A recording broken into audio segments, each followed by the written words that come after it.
How to play games on Snapchat. To get started, first of all, open up the Snapchat application on your phone.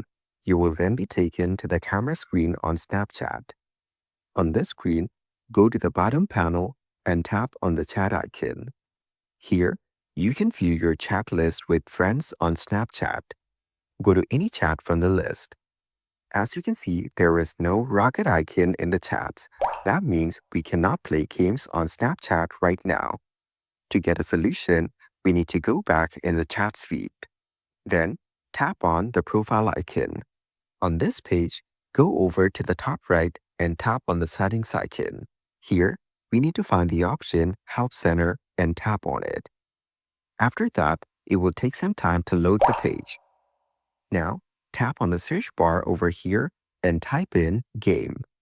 Select the option Games on Snapchat from the search results. As you can see, the games on Snapchat is not available right now. So unfortunately, if you don't have the option available, you cannot play games. But if you do, this is how you can find it.